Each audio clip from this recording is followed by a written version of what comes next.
Urdu choice کے معزز دوستو السلام علیکم۔ پیارے دوستو، خانہ کعبہ میں ایک معجزہ دیکھنے کو سامنے آیا ہے۔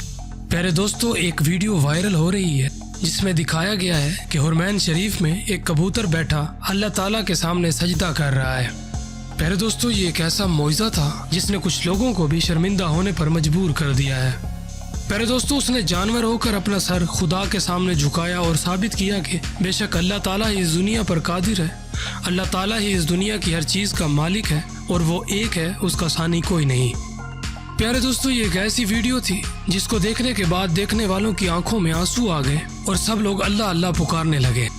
ناظرین گرامی، جہاں کرونا جیسی بیماری سے ڈرنے کے عوض حج اور عمرہ پر روک لگائی گئی ہے، وہاں پر اب جانور جا کر بھی سجدے کرنے لگے ہیں۔ یہ ایک بہت بڑا ثبوت ہے کہ اس پاک جگہ کو کھولا جائے، وہ خدا کا گھر ہے، وہاں پر کوئی بھی بیماری نہیں، کوئی بھی طاعون وہاں پر داخل نہیں ہو سکتا۔ وہ ایک پاک زمین ہے اور وہ تو ایک ایسی زمین ہے جہاں پر بیماروں کو بھی شفا ملتی ہے۔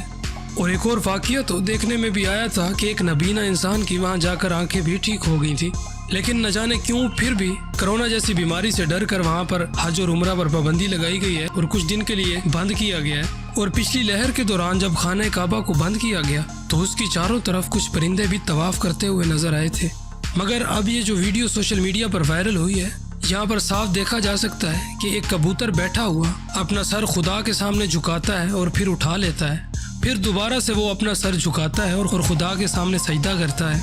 اس بات نے یہ واضح کر دیا ہے کہ اللہ تعالیٰ ہر چیز پر قادر ہے، وہی ہر چیز کا مالک ہے، چاہے انسان ہو یا چاہے جانور ہو، سبھی کو خدا نے بنایا ہے اور سبھی اللہ کی قدرت کے سامنے جھکتے ہیں اور ہر مخلوق خدا کی عبادت کرتی ہے اور سب نے اسی ذات کی طرف لوٹ جانا ہے۔ پیارے دوستو، اس ویڈیو کی چند تصاویر آپ کے سامنے آپ کو سکرین پر دکھا رہے ہیں۔ پیارے دوستو، یہاں پر کمنٹ سیکشن میں آپ کی بھی رائے لیتے چلیں کہ کیا حج عمرے سے پابندی ہٹانی چاہیے، تو اپنی آراء کا اظہار کمنٹ سیکشن میں ضرور کیجیے گا۔ پیارے دوستو، ہماری اللہ تعالیٰ سے دعا ہے اللہ تعالیٰ تمام مسلمانوں کو، تمام انسانوں کو ہمیشہ خوش و شاداب رکھے اور اللہ تعالیٰ ہمارے ملک پاکستان کو کسی بڑی آفت سے بچائیں۔ اور ہماری اللہ تعالیٰ سے یہ بھی دعا ہے کہ یا اللہ کرونا جیسی بیماری کو بہت جلد پاکستان جیسے اسلامی ملک سے دور کر دے۔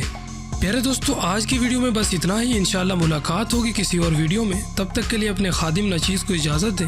اللہ نگہبان۔